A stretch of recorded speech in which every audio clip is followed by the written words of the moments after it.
Bismillahirrahmanirrahim. This is Muhammad Anwar, registered nurse officer and principal मेटेक college of nursing and allied health science दिरा परवाड़ी। आज हम discuss करेंगे कॉन्सेप्ट ऑफ सेक्सुअलिटी FN2। इसका part 2 अब हम डिस्कस करेंगे। पार्ट 1 में हम ऑलरेडी डिस्कस कर चुके हैं अबाउट जो मेल रिप्रोडक्टिव सिस्टम है, फीमेल रिप्रोडक्टिव सिस्टम है, इसके अलावा जो रिप्रोडक्टिव साइकिल है, जो सेक्सुअल नॉर्मल सेक्सुअल पैटर्न के बारे में हमने डिस्कस की है। जो 4 फेज है अब द सेक्सुअल साइकिल उसको हमने डिस्कस की है, मेंस्ट्रुअल साइकिल को हमने डिस्कस की है। तो वो स्टूडेंट्स जिसने अभी तक वो वीडियो नहीं देखे हैं तो सबसे पहले आपने जाके उस वीडियो को देखने हैं ताकि आपके कॉन्सेप्ट क्लियर हो। Now we will discuss about the sexuality to all stage of life cycle. ठीक है, देख sexuality this is a continuous process है। ऐसा नहीं है कि एक एज में आप सेक्स करोगे। देख सेक्सुअलिटी का मतलब सिर्फ सेक्स पे आप उसको नहीं ले सकते। ठीक है, सेक्स का मतलब ये है कि मतलब जब आप अपने आप को identify, this is mainly is your identification भी है। ठीक है, जो बच्चे होते हैं ना, बच्चे अभी हम चाइल्ड में पढ़ेंगे, वो कौन सी एज में आइडेंटिफाई करते थे अपने आप को कि either I am a male और अ फीमेल। ठीक है, मैं गर्ल्स हूँ या बॉयज हूँ। ठीक है, इसी तरह अगर हम सेक्स की बात करें तो it's not for the limited time के लिए पैकेज नहीं है। ठीक है, मतलब चाइल्ड से लेकर आप ओल्ड एज तक ये कंटिन्यू प्रोसेस है, उसमें चेंजेस आते रहते हैं। ठीक है, चेंजेस उसमें आते रहते हैं, कभी डिक्रीज, कभी इंक्रीज, कभी जो है पीक पे, कभी मतलब उसमें चेंजेस आ सकते हैं, लेकिन this is a continue process. तो अब हम देखेंगे स्टेज के जो डिफरेंट लाइफ साइकिल है उसके साथ कि चाइल्ड में, एडल्ट में, ठीक है, इसी तरह अगर ओल्ड एज में कौन कौन सी चेंजेस आते हैं मेल में और फीमेल में। ठीक है, उसकी जो सेक्सुअल पैटर्न है उसमें क्या क्या चेंजेस आ सकते हैं। तो ये from birth and children are treated differently according to their gender. देख जेंडर जो है ना, it's very important you know. घर में भी अगर आप देखोगे ना, जो जेंडर के लिहाज से बच्चों को भी अलग अलग ट्रीट किया जाता है। मेल को अलग वैल्यू दी जाती है, फीमेल जो बेबीज है उसको अलग वैल्यू दी जाती है। मेल को घर से बाहर जाने की इजाज़त होती है कि आप जाओ शॉप से शॉपिंग करो, ये चीज़ें करो। फीमेल अगर छोटी बच्ची भी है ना, उसको घर से बाहर जाने की इजाज़त इसी तरह नहीं होती। ठीक है, तो मतलब बचपन में भी अगर हम देखें, चाइल्डहुड से अगर आप देखें, बर्थ से देखें, तो दोनों को डिफरेंटली डील की जाते हैं। मेल को अलग डील की जाती है और फीमेल को अलग डील की जाती है। मेल को डोमिनेंट समझा जाता है घर में, और फीमेल को मतलब उसका सब ऑर्डिनेट समझा जाता है घर में। सही है, तो बचपन से ही ये अमल शुरू हो जाते हैं कि दोनों जो जेंडर है ना उसको डिफरेंटली डील की जाते हैं। ठीक है, यहाँ पे देख, ये कह रहे हैं कि आई एम अ गर्ल, ये कह रहे हैं आई एम अ बॉय, और ये तीसरा कह रहे हैं कि क्वेश्चन मार्क्स हु एम आई। ठीक है, so this is you can share, this is female भी हो सकते हैं। ठीक है, क्योंकि उसकी तो आइडेंटिटी है ना, इसकी आइडेंटिटी है क्या है गर्ल्स, इसकी भी आइडेंटिटी है क्या है बॉयज, लेकिन इसकी आइडेंटिटी नहीं है। इसका मतलब यह है कि सेक्स इज योर आइडेंटिटी। ठीक है, सेक्स की बेस पे हम कह सकते हैं ना, कौसर अगर है तो कौसर मेल भी है और फीमेल भी है, सेम नाम है ना। अख्तर मेल भी है और फीमेल भी है। तो अगर मैं कहूं कि अख्तर को बुलाओ, ठीक है, मैं इस पे चलो इसके बाद वो बताऊंगा स्टोरी। एक है मेरे साथ खुद हुआ था, अनवर एक मेल भी था और अनवर फीमेल भी था। तो मैंने काफ़ी टाइम मांगा था, जिसके साथ मुझे मिलना था, मुझे टाइम नहीं दिया गया था। एक दिन मैं जैसे गया ना ऑफिस में, तो मैंने कहा कि प्लीज़ आप सर से कह दे कि अनवर आया हुआ है ना। तो जैसे वो अंदर गया क्लास 4, तो उसने डायरेक्टली कहा कि सर कह रहे कि अंदर आ जाओ ना। तो मैं जैसे अंदर गया तो खड़ा हुआ था, तो उसने कहा आप क्या कर रहे हो। मैंने कहा सर आपने मुझे बुलाया है। उसने कहा मैंने कब आपको बुलाया है। तो उसने जब उसको बुलाया तो उसने कहा कि यार आपने तो कहा था कि अनवर आई हुई है, वो अनवर भी हमारे साथ एक थी ना। तो उसने कहा कि ये तो अनवर आया हुआ है ना। तो फिर उसने कहा कि चलो आपकी किस्मत अच्छी है, आप आ चुके हो तो ठीक है। तो मुझे फेवर मिला था उससे। तो मतलब यह है कि आइडेंटिटी, देख नेम से आप किसी को आइडेंटिफाई नहीं कर सकते। जिस तरह मैंने अख्तर की बात की, तो अख्तर मेल भी हो सकता है और फीमेल भी हो सकते हैं। तो हम अगर कहेंगे कि कौन से अख्तर या कौन सा अख्तर, तो आप कहेंगे वो फीमेल या मेल। ठीक है, तो ये आपकी आइडेंटिटी है और डेफिनेटली फिर उसको ट्रीट की जाती है। सही है, the first step of a gender identity क्या है, development occurs and their child become aware of the difference of the sex, perceive that he she is a male और फीमेल। सबसे पहले चाइल्डहुड में ये मतलब चाइल्ड ही से ये अवेयरनेस आ जाती है आपके ऊपर कि आप ये डिसाइड करते हैं कि मैं क्या हूँ, ठीक है, मैं मेल हूँ या फीमेल हूँ, ठीक है। So this is your identity. Childhood में जो ज्यादा फोकस होते हैं ना, वो इस पे नहीं होते कि मतलब उसके साथ ये करना है वो करना है, उसका फोकस होता है कि हूँ एम आई, कि मैं कौन हूँ, ठीक है। इसके ज्यादा फोकस इन चीजों के ऊपर होते हैं। हर एज में जो सेक्सुअलिटी है उसके अलग अलग मीनिंग है, ठीक है। इसी तरह अगर सेक्सुअल क्या है, sexual identify unable to a child to interpret the behaviour of their appropriate for a male and female. जिस तरह मैंने पहले कहा कि हर के लिए फिर अलग अलग है। अब स्कूल एज में सेक्सुअलिटी की कंसेप्ट क्या है, ठीक है, ये तो हमने बात और उसमें बात की। अब स्कूल एज में children generally have a question regarding the physical and emotional aspect of a sex, ठीक है। बच्चे अक्सर अपने बारे में सोचते हैं कि ये क्या है, अगर, ठीक है, मतलब ये कौन कौन से ऑर्गन है, किस लिए है, क्यों है, ठीक है, मैं ऐसा क्यों हूँ, मेरी साउंड ऐसा क्यों है, फीमेल की ऐसी क्यों है। तो वो अपने बारे में ज्यादा क्वेश्चनिंग करते हैं बिकॉज दे आर कंफ्यूज कि दोनों, क्योंकि वो दोनों एक दूसरे को देखते हैं ना, वो अलग होते हैं, ये अलग होते हैं, दोनों कंफ्यूज होते हैं कि ये ठीक है या मैं ठीक हूँ, सही है। तो बहुत ज्यादा क्वेश्चनिंग करते हैं। They need accurate information from home and school about body and emotionally change during this period and what to accept as they move to puberty। ये वो स्टेज है जिसमें हमें उसको एजुकेट करना है, उसको बताना है कि देख आप में ये चेंजेस क्यों आ रही है या इसके बाद आप में कौन से और चेंजेस आएंगे। लेकिन मैंने कहा ना कि this is the most ignored topic. आपको किसी ने स्कूल एज में बताया था, ठीक है, आपको किसी ने जब मस्जिद में पढ़ने जाते थे आपको किसी ने बताया था, आपके पेरेंट में किसी ने आपको बताए हैं। ये तो इंसिडेंटली जो है ना हमें पता चल जाता है कि मतलब इसका कोई और फंक्शन भी है। और कुछ बेचारी तो शादी के बाद भी उसको पता नहीं चलता, वो शादी से भी भागते हैं कि यार मैं इस मुसीबत में मैं क्या करूंगा, ठीक है। तो असल में क्या है कि आपको पता ही नहीं है। आजकल के बच्चों की बात नहीं कर रहा, आज तक माशाल्लाह आप लोग इतने तेज हो कि केजी से भी आप लोगों को पता है। हाँ, सेल्फ स्टडी, बिल्कुल, मोबाइल है ना, तो मोबाइल के थ्रू आपको पता चलता है। लेकिन अब जो जो पुराने जमाने के लोग हैं आप उससे पूछ ले, 30 साल में भी पता नहीं था उसका, उसको सिर्फ ये आइडिया था कि इससे यूरिन पास करते हैं, ठीक है। तो असल में जो है अवेयरनेस उसको देनी चाहिए स्कूल एज से, लेकिन हम उसको नहीं देते, ठीक है। Knowledge about normal emotional and physical change associated with the puberty might decrease the anxiety these change began। देख आपको पता है, फॉर एग्जाम्पल अगर आप किसी फीमेल को एजुकेट नहीं करते कि जैसे आप प्यूबर्टी की तरफ जाएंगे तो आपकी जो ब्रेस्ट साइज है वो इंक्रीज होंगे, अचानक से उसकी ब्रेस्ट साइज इंक्रीज शुरू हो जाते हैं, तो क्या उसको एंजाइटी नहीं होगी? वो तो कहेंगे पता नहीं कोई ट्यूमर है क्या है। एंजाइटी तो होगी ना कि यार नॉर्मल बॉडी थी, पता नहीं ये क्या शुरू हुआ है मेरे पास, ठीक है। तो मतलब आपने उसको एजुकेट करना है। इस तरह मेल, सही है, तो आपने उसको बताने हैं कि भाई ये चेंजेस आप में आ सकते हैं, तो एटलीस्ट वो प्रिपेयर होंगे मेंटली कि हाँ ये चेंजेस मुझ में आ सकते हैं। सो देन फिर क्या होंगे कि उसकी जो एंजाइटी है वो कम हो जाएंगी, चाहे वो जो चेंजेस है वो अगर भी हो। अब प्यूबर्टी या एडोलेसेंस में कौन कौन सी चेंजेस आ सकते हैं, ठीक है। The emotional change during puberty and adolescence are as dramatic as the physical one. इसमें बहुत ज्यादा इमोशनल होते हैं। इमोशनल चेंजेस जो है ना, फिजिकल भी चेंजेस आ जाते हैं उसमें, लेकिन इमोशनली चेंजेस बहुत ज्यादा उसमें आते हैं, ठीक है, इस एज में। ये अब आजकल आप लोग जिस एज में हो, ठीक है, आप तो खैर बहुत बड़े हो गए हो, आप एडल्ट में आप आ चुके हो, लेकिन मैट्रिक आप 9 मैट्रिक आप कह सकते हैं, वो लोग बहुत ज़्यादा इमोशनली बहुत ज़्यादा चेंजेस उसमें आ जाते हैं। The adolescence function with in the powerful pair group and almost contrast anxiety, ठीक है। The adolescence is a phase with many decision and needed accurate information on the topics such as a body change, sexual activities, and emotional response with the intimate sexual relationship और contraception and pregnancy। कम अज कम उसको इस as में, क्योंकि ये puberty as का मतलब ये है कि now he she is able to do sex, ठीक है।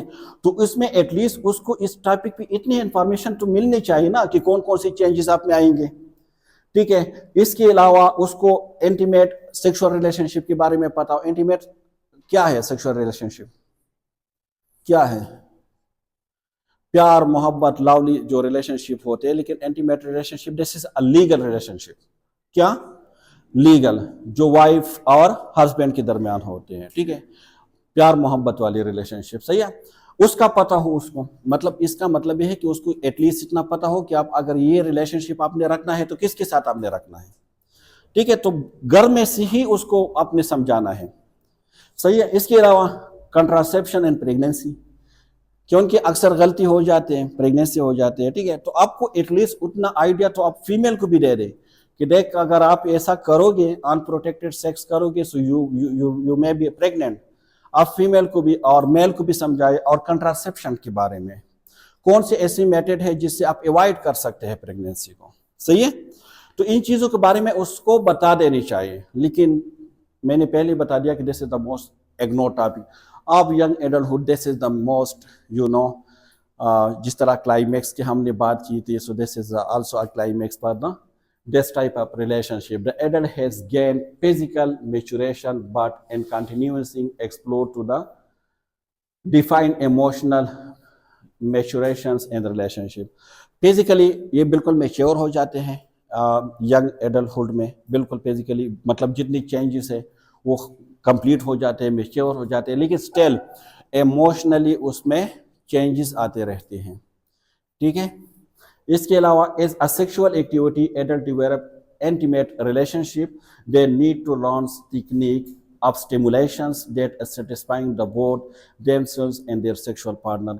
इसमें इंटीमेसी रिलेशनशिप आ जाते हैं और उसको वो टेक्निक वो सीखते हैं कि किस तरह वो स्टिमुलेट कर सकते हैं अपने आप को भी और अपने पार्टनर को भी, ताकि उसकी जो सेटिस्फेक्शन रिलेशनशिप हो उसकी, और सेटिस्फेक्शन कि आउटकम उससे हो, ठीक है, सेक्सुअल सेटिस्फेक्शन हो पार्टनर से भी, ठीक है। तो ये 4 पेजेस है, एक्साइटमेंट पेजेस उसको सिखा देते हैं, सही है। Some adult may need permission that alternate way of a sexual experience other than penile vaginal intercourse is normal, लेकिन हमारे यहाँ ये कंसेप्ट नहीं है। We are not going to take permissions for the sexual intercourse या for the sexual contact without the vaginal, ठीक है। तो कुछ लोग हैं, लेकिन हमारे यहाँ ये कॉन्सेप्ट नहीं है। आगे हम पढ़ेंगे कि एनर सेक्स क्या है और वेजाइनल सेक्स क्या है, ओरल सेक्स क्या है, तो आगे सारी चीज़ें आ जाएंगी। मिडिल एडल्टहुड में क्या है, ये थोड़ा उसकी एज अभी इंक्रीज होती जा रही है। इंडिविजुअल में adjusting to a social and emotional changes associated with the children moving away from the home. In addition यहाँ पे उसके रूल चेंज हो जाते हैं, क्या हो जाते हैं, चेंज हो जाते हैं, ठीक है। मतलब अब उसके बच्चे भी हो जाते हैं, तो मतलब उसकी जो नॉर्मल रिस्पॉन्सिबिलिटी है वो भी इंक्रीज हो जाते हैं, और उसके जो माइंड डाइवर्जन भी ज़्यादा एरिया पे हो जाते हैं, ठीक है। In addition to concerns about the change in a physical appearance, actual physical change can effect sexual functioning, ठीक है। किस तरह, decreasing level of estrogen and the pre menopausal women, सही है। मेनोफेज आप जानते हैं ना, मेनोफेजियल वुमेन जब 45 ईयर, मोस्टली एवरेज की मैं बात कर रहा हूँ, वहाँ पे पहुँच जाते हैं तो फिर मेंस्ट्रुअल साइकिल स्टॉप हो जाते हैं, ठीक है।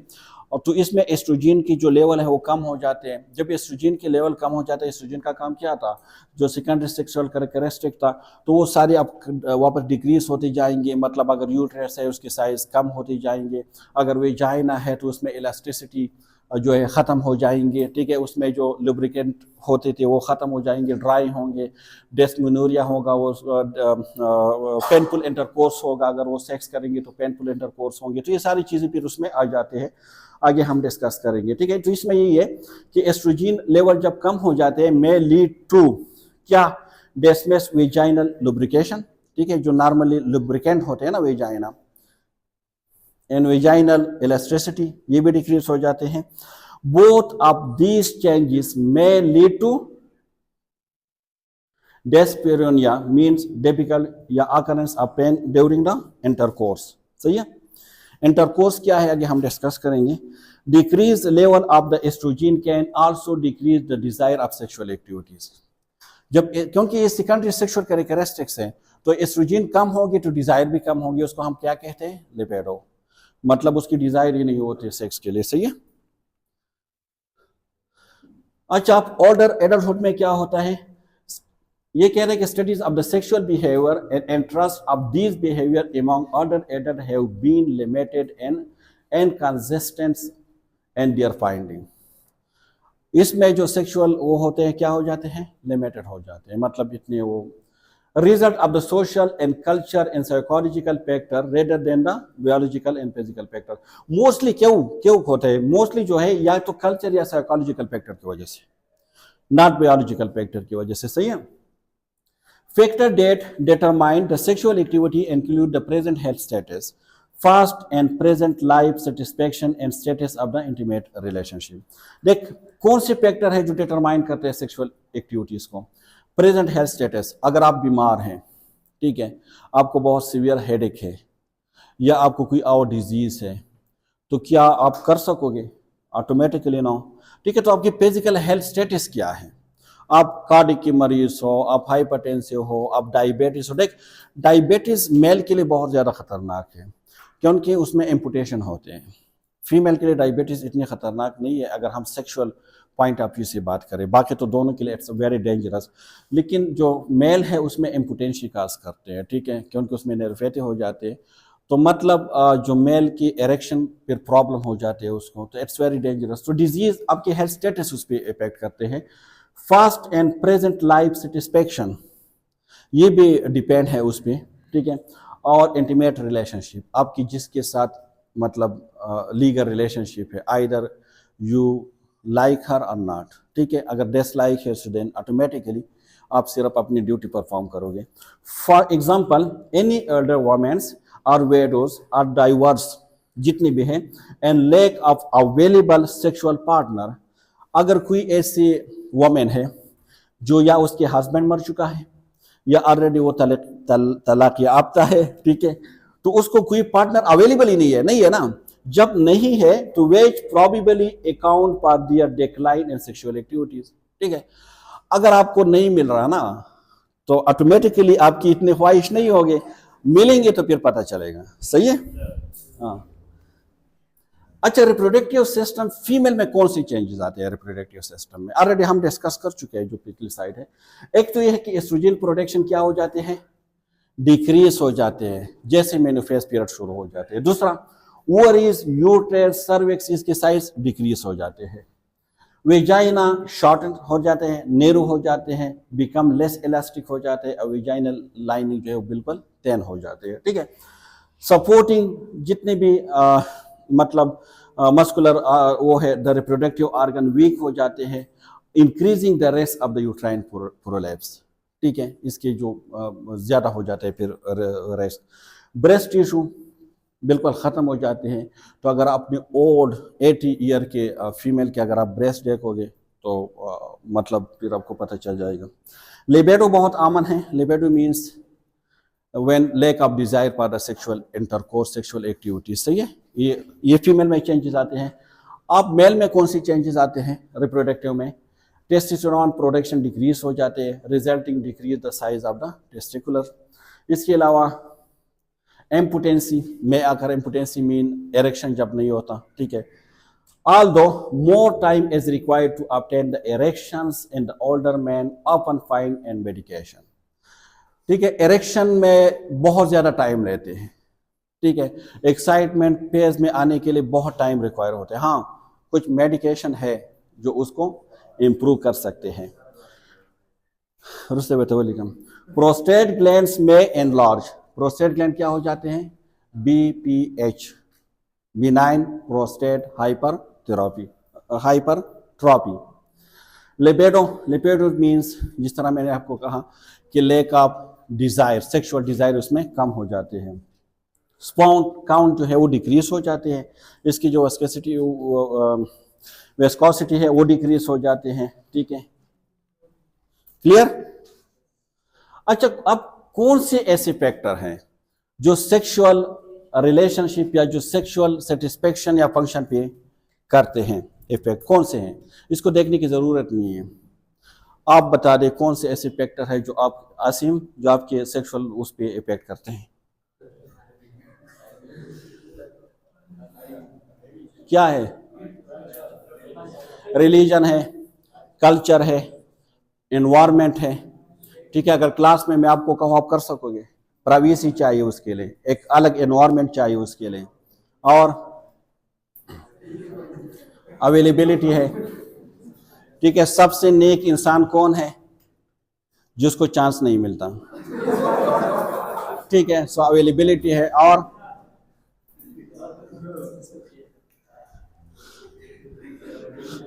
भले मेलाओ बशी। अच्छा, रिलीजन किस तरह इफेक्ट करते हैं?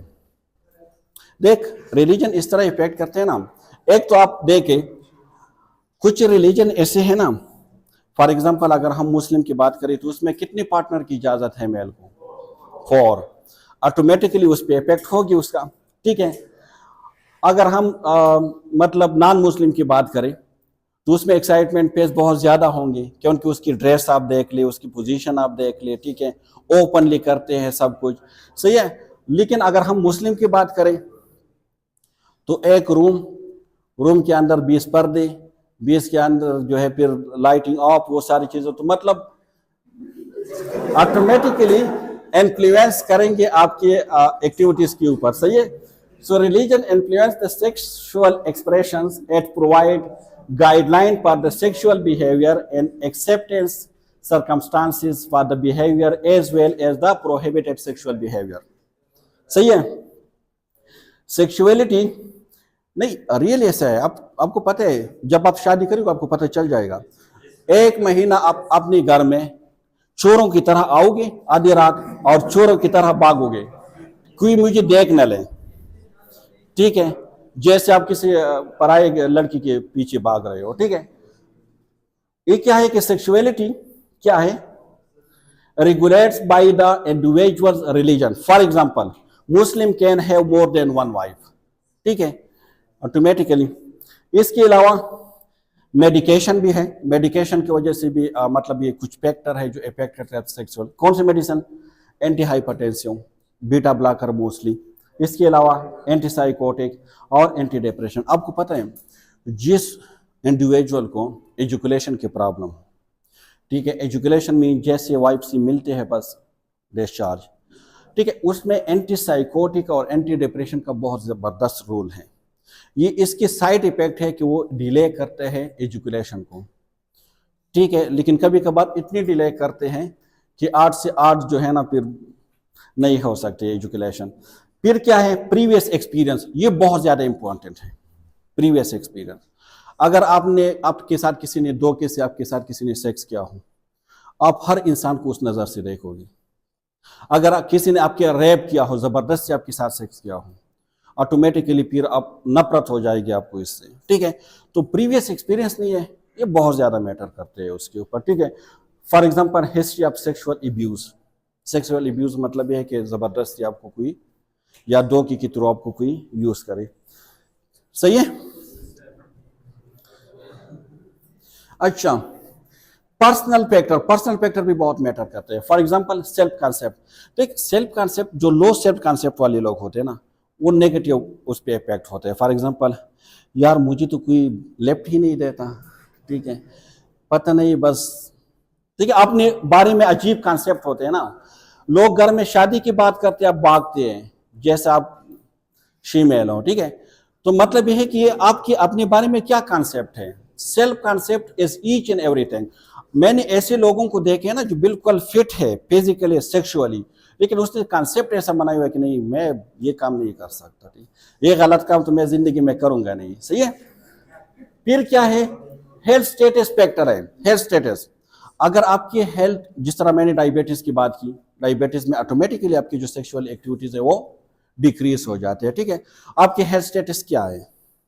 आप ब्लाइंड हो तो हार्ट एक्साइटमेंट आएंगे, आप नहीं सुन सकते तो बेचारी जो भी आपको कहेंगे बस आप इशारों से बस काम चलाना है। ठीक है, तो मतलब ये है आप गूंगे हो, तो हेल्थ स्टेटस जो है this is much more important. क्योंकि देख, आपको पता है एक्साइटमेंट में एक होते है केसिंग, एक होते है सकिन और एक होता है सेक्स।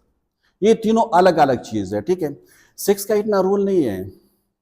इसका मिसाल ऐसे जैसे आप किसी के घर जाते हो, सारी चीजें खा लेते हो, एंड में आप चाय पी लेते हो, तो सेक्स इज ओनली टी। ठीक है, बाकी जो चीजें खाने उससे पहले है, लेकिन हम उसको इग्नोर कर देते हैं, ठीक है, क्योंकि हम गलत काम नहीं करते।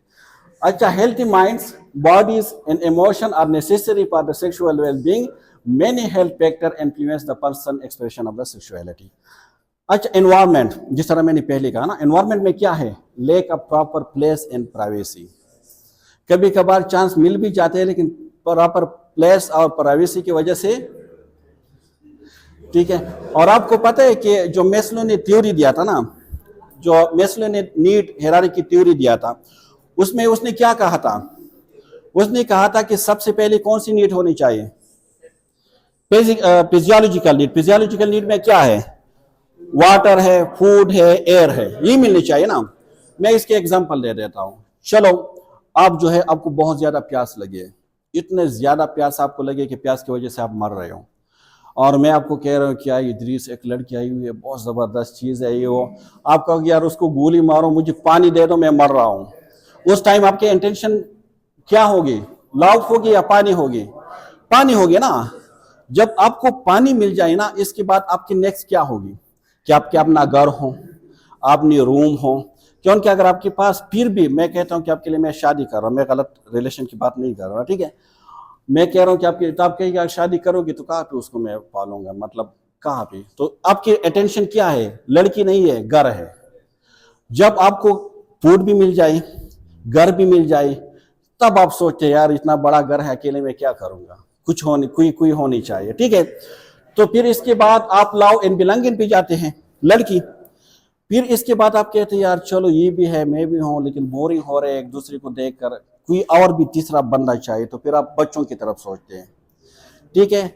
आप सोचते हैं कि यार मेरे 15-20 बच्चे हों, कोई डॉक्टर हो, कोई इंजीनियर हो, कोई आर्मी में हो, कोई पुलिस में हो, कोई ये जज हो, जहाँ पे भी मैं जाता हूँ लोग मेरा रिस्पेक्ट करें, लोग देखेंगे यार उसको देखो, उसका जो है ना अब्बू आ रहा है, ठीक है। तो आप सेल्फ एस्टीम के बारे में सोचते हो। जब आपको ये भी मिल जाते हैं ना, फिर आप क्या सोचते हो, यार मेरे साथ तो सब कुछ है, अब मैं दूसरों के लिए क्यों ना करूं। तो आप सेल्फ एक्चुअलाइजेशन पे जाते हो। तो मेरे कहने का मतलब है कि एनवायरनमेंट बहुत ज्यादा इंपॉर्टेंट है, ठीक है। आपको पता है कभी कभार डॉक्टर एडवाइस करते हैं सीमेन एनालिसिस टेस्ट, ठीक है। सीमेन एनालिसिस टेस्ट एडवाइस करते हैं, आपको भेज देते हैं, जाओ सीमेन एनालिसिस के लिए सीमेन चाहिए, आप लगे रहो, आप डिस्चार्ज ही नहीं होते। क्यों? एनवायरनमेंट। हमारे पास पेशेंट आते हैं ना, केसेस आते हैं कि फीमेल अक्सर कहते हैं कि इसने मेरे साथ रेप किया, और मेल कहते हैं कि फीमेल ने कर दिया। तो फिर हमें मेल का चाहिए सीमन। आप यकीन करें, सारा रात आप खुद भी उस पर यूज करते रहे, लेकिन वो डिस्चार्ज नहीं होता। क्यों? एनवायरमेंट नहीं मिलते। फिर उसका अलग तरीका है, एनएल के थ्रू हम जो है फिर उसको एक एरिया है टच करते, फिर वो डिस्चार्ज हो जाते हैं मेल, ठीक है। लेकिन असल मतलब यह है कि environment is much more important. ये इफेक्ट करते ऑटोमेटिकली आपकी उस पर। पुराने जमाने में एनवायरनमेंट बहुत कम मिलती थी, एक रूम में 3 शादियां होती थी, 4, 3, 5, ठीक है। तबाह बर्बाद। हाँ, साइकोलॉजिकल फैक्टर, क्योंकि एक्साइटमेंट फेज में सबसे इंपॉर्टेंट साइकोलॉजिकल फैक्टर है। फॉर एग्जांपल, टेंशन है आपको, डिप्रेशन है, ठीक है, आप खाक करोगे, क्या है, डिसइंटरेस्ट है, dislike and like of the partner, आपको अपनी पार्टनर पसंद ही नहीं है, ठीक है। तो ये उस पे सेक्सुअल एक्टिविटीज पे इफेक्ट करेंगे ना। या आप मतलब इंटरेस्ट ही नहीं है आपके, तो नहीं कर सकते। या प्रेशर है, टेंशन है, एंजाइटी है, ठीक है। लेकिन इसकी कुछ फायदे भी है। Common rest and alteration and sexuality, अब कुछ रेस्ट है और किस तरह हम उसको अवॉइड करें, बहुत कॉमन है, इजी है। सबसे पहले अनप्रोटेक्टिव सेक्स। अनप्रोटेक्टिव सेक्स का मतलब यह है कि व्हेन, अभी जो हमने सेमिनार किया था HIV एड्स के ऊपर, तो इसमें ये चीज़ें डिस्कस हो चुकी थी कि सेक्स विदाउट कंडोम, मेल हो या फीमेल हो, फीमेल के लिए जो कंडोम आते हैं उसको हम डायफ्राम कहते हैं, और मेल के लिए भी कंडोम है, ठीक है। अब आपके जहन में ये भी क्वेश्चन होगा कि चलो मेल तो कंडोम फिर भी पहन सकते हैं, फीमेल किस तरह पहनेंगे, ठीक है। सो आपको ये क्वेश्चन चाहिए था तो आपने नहीं किया, तो इसको मिस कर दो। अनप्रोटेक्टेड सेक्स का मतलब क्या है? दिस मीन हैविंग वेजाइनल और oral sex without a condom. आप oral sex without a condom, oral sex condom के साथ करोगे तो क्या फायदा, ठीक है। इसमें भी एक कॉन्सेप्ट है, it's make you to get HIV and other sexual transmitted disease. ठीक है, वो ट्रांसमिट हो सकते हैं अगर आप अनप्रोटेक्टेड सेक्स करोगे from one person to another person. ठीक है, इसके अलावा क्या है, इसको अट्रैक्शन मतलब किस तरह आप उसको अवॉइड कर सकते हो, use a condom to avoid HIV AIDS. ठीक है, अगर मतलब अनप्रोटेक्टेड सेक्स है तो प्रोटेक्टर पे आप लेकर आइए, सही है। फिर क्या है, मल्टीपल सेक्सुअल पार्टनर। देख, मल्टीपल सेक्सुअल पार्टनर खसूसन फॉर फीमेल। ठीक है, मेल अगर मल्टीपल सेक्सुअल पार्टनर रखेंगे जिस तरह 4 है इस्लाम में, तो इसमें इतना ज्यादा खतरे की बात नहीं है, लेकिन अगर फीमेल रखेंगे तो है। ठीक है, और ज्यादा फिर एज अ वेक्टर काम कर सकते हैं, from one person to another person वो ट्रांसफर कर सकते हैं सेक्सुअल ट्रांसमिटेड डिजीज। सो कह रहे कि there are more chance to get HIV and another sexual transmitted disease when you have more than one partner, सही है। सो आपने क्या करना है, टू अवॉइड HIV और sexual transmitted disease it is better to have one sexual partner. तो कितने partner आप लोग रखोगे, 1।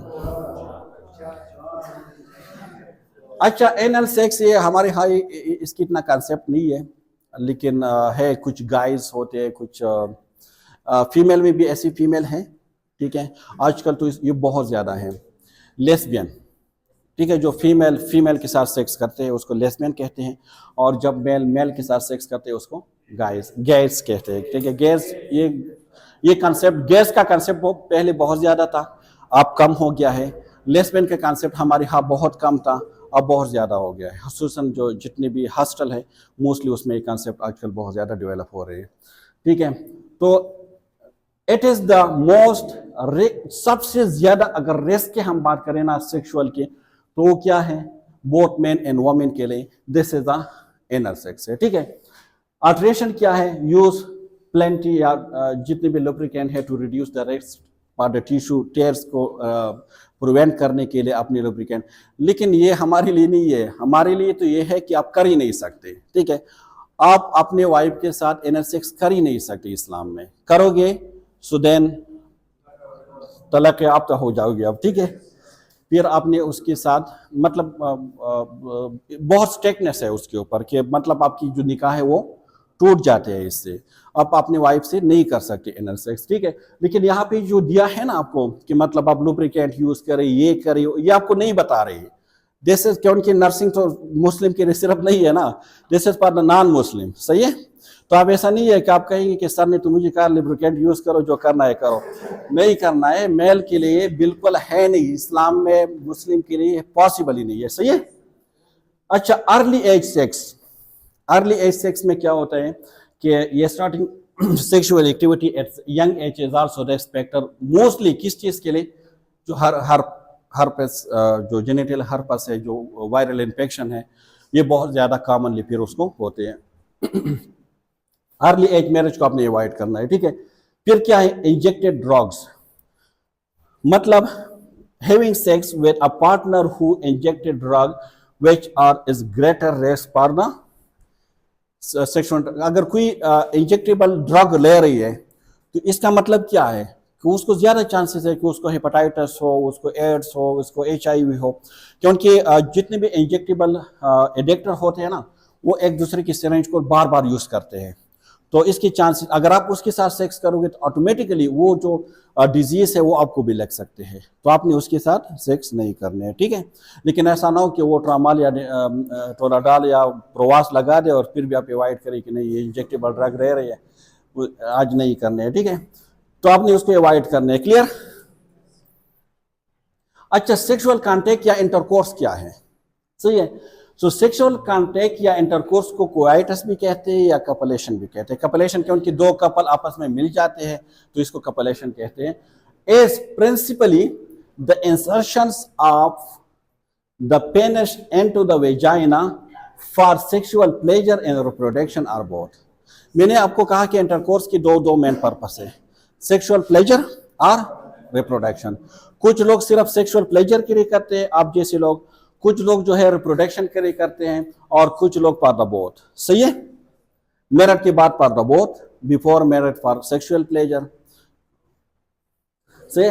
Sexual transmitted disease, sexual transmitted disease कौन से है? Sexual transmitted disease are infection that can be transmitted through sexual contact with the infected individual, those are also क्या है? हाँ, terms sexually transmitted infection, STI या एसटीडी। एसटीआई का मतलब क्या है? सेक्सुअल ट्रांसमिटेड इन्फेक्शन, और एसटीडी का क्या है? Sexual transmitted disease. मतलब जो सेक्सुअल कांटेक्ट के थ्रू जब जो कम्युनिकेबल डिजीज एक पर्सन से दूसरे पर्सन को ट्रांसफर होते हैं तो उसको एसटीडी या एसटीआई कहते हैं। ठीक है, क्लियर?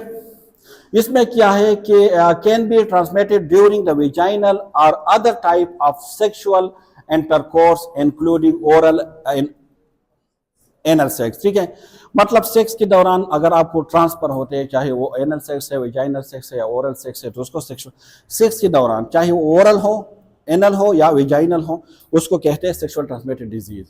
ये हमारे पास कुछ सेक्सुअल ट्रांसमिटेड डिजीज है। जिस तरह हमने कहा कि अगर अर्ली एज पे आप करोगे तो आपको जेनिटल हर्पेस हो सकते हैं, this is a genital herpes. ठीक है, इसमें क्या है कि genital herpes is a common sexual transmitted disease है, इन्फेक्शन है काज by the herpes simplex virus की वजह से ये होते हैं। Sexual contact is the primary way to the that the virus spread. Genital जो हर्पेस है कैन काज पेन भी काज कर सकते हैं, एचिंग भी काज कर सकते हैं, सोर भी काज कर सकते हैं, और योर जेनिटलिया एरिया, जो जेनिटलिया एरिया है वहां पे। ठीक है, इफ इन्फेक्टेड यू कैन कंटिजिनियस, कंटिजिनियस का मतलब यह है कि मतलब you can transmit now, communicable, आप एक से दूसरे को आप ट्रांसफर कर सकते हो। ठीक है, even if you have no visible sore, जैसे आपको ये लग जाते हैं ना, चाहे आप में उसकी कोई साइन सिम्टम नहीं भी है, फिर भी आप दूसरे को ट्रांसफर कर सकते हो। ठीक है,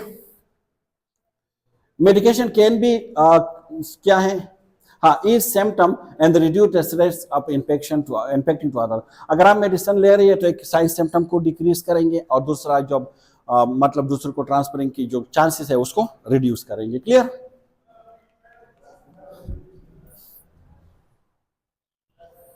क्लियर और नॉट क्लियर? अच्छा, gonorrhoea, this is very common disease, और आजकल मेरे ख्याल में हर फीमेल को होते हैं गोनोरिया। ठीक है, gonorrhoea is an infection cause by sexual transmitted जो बैक्टीरियम है, that can infect both male and female को, दोनों को इफेक्ट करते हैं, मेल को ज्यादा, फीमेल को ज्यादा इफेक्ट करते हैं। Gonorrhoea most often effect the urethra, urethra, rectum और थ्रोट को ज्यादा इफेक्ट करते हैं। And female gonorrhoea can also infect the cervix को भी इन्फेक्ट कर सकते हैं। Gonorrhoea is the most commonly spread during sex, but babies can be infected during the childbirth if their mother is infected। जब delivery के दौरान अगर उसकी मदर गोनोरिया के साथ है तो जैसे बर्थ किनाल से बेबी गुजरते हैं तो उस टाइम उसको भी हो सकते हैं। ठीक है, इसमें क्या होते हैं? This is gonorrhoea. Sign symptom में क्या है कि पेनफुल यूरिनेशन होते हैं, जब यूरिन पास करते हैं तो वेरी पेनफुल होते हैं। जो पस लाइक डिस्चार्ज होते हैं from the tips of the penis, pain और स्वेलिंग होते हैं। अगर हम उसकी बात करें, टेस्टिकुलर की बात करें, साइन एंड सिम्टम वुमेन में कौन से साइन सिम्टम होते हैं? इंक्रीज वेजाइनल डिस्चार्ज, बहुत ज़्यादा वेजाइनल डिस्चार्ज होते हैं, हर टाइम वाइट कलर के मोस्टली हो जाते हैं जिस तरह उसमें होते हैं। पेनफुल यूरिनेशन होते हैं, वेजाइनल ब्लीडिंग बहुत ज़्यादा हो जाती है उसको, पेनफुल इंटरकोर्स, ठीक है, और एब्डामिनल एंड पेल्विक पेन हो जाते हैं उसको। ठीक है, अच्छा, जेनिटल वार्ड्स, ये क्या है? Genital warts are contagious disease है, जब एक से दूसरे को लग सकते हैं। Fleshy growth and the genital and anal area पे बहुत ज्यादा होते हैं। They are one of the most common type of sexual transmitted infection है। They are also known as a venereal warts या condylomata अकुमेंटिया। They are cause by कौन से human virus है? HPV। ठीक है, सिम्टम इसकी क्या है? एचिंग हो सकता है, ब्लीडिंग हो सकता है फ्रॉम योर जेनिटल जो या एनएस से। एड्स क्या है? अभी हमने रिसेंटली उस पर एक सेमिनार किया था कि एक्वायर इम्यूनो डिफिशिएंसी सिंड्रोम है। Acquired immuno deficiency syndrome, AIDS is chronic या पोटेंशियली लाइफ थ्रेटनिंग कंडीशन है, काज by the human immuno deficiency virus के, HIV की वजह से होते हैं। By damaging your immune system को डैमेज करते हैं। HIV infection with your babies ability to fight your body's ability to fight the organism that cause disease। HIV is a sexually transmitted infection है ये। क्लियर? अच्छा, nursing process for the HIV, क्या nursing process है? सबसे पहले आपने क्या करना है, आप जो पेशेंट है नर्सिंग प्रोसेस में हम क्या करते हैं? Assessment, diagnose, planning, implementation, evaluation. तो देख, सबसे पहले असेसमेंट में हम डेटा कलेक्ट करते हैं, सब्जेक्टिव एंड ऑब्जेक्टिव। तो देखिए, सब्जेक्टिव डेटा कलेक्ट कर रहे एक फीमेल है जो आपको अपनी कहानी बता रही है कि आई हैव, ये कह रहे कि फ्लू लाइक सिम्टम थी मुझे, but I have improve somewhat, I am not as active as usual, and I am wary about my health. My appetite has decreased because of the soreness in my mouth, and I have noted some wet patches on my tongues and checks as verbalized by patients. MS, ये क्या कि Miss Sarah physical examination review that she has enlarged lymph nodes in her neck and white patches on her oral mucosa. Her skin is warm to touch.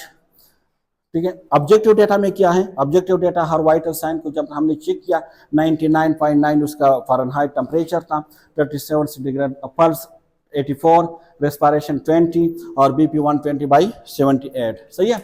अब हमने इसके diagnose बताए। Diagnose तो एक ये है कि इम्बैलेंस न्यूट्रिशन है, क्योंकि मतलब उसकी ऑलरेडी सोर थ्रोट भी है, स्टोमेटाइटिस भी है, तो इस तरह वो न्यूट्रिशन नहीं ले सकते। तो न्यूट्रिशन क्या? इम्बैलेंस न्यूट्रिशन है, less body requirement related to the soreness in mouth. Risk for deficient fluid volume है, क्योंकि इस तरह वो नहीं ले सकते।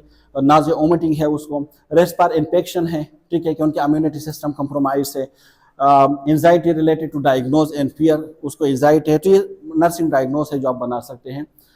प्लानिंग क्या है? एक शॉर्ट टर्म प्लानिंग है, एक लॉन्ग टर्म। शॉर्ट टर्म में सिर्फ ये है कि मतलब अपनी शिफ्ट में अपनी क्या करना है। ये कह रहे हैं कि इनकरेज करना है पेशेंट को कि अपने बैलेंस डाइट लेने हैं, इनकरेज करना है कि अपने ओरल केयर करने हैं, आपने इनकरेज करना है कि बाउल मतलब अपने बाउल साउंड अपने मॉनिटर करने हैं, स्ट्रेक आईवी चार्टिंग अपने करने हैं, और टीचिंग अपनी देने हैं रिगार्डिंग डिजीज।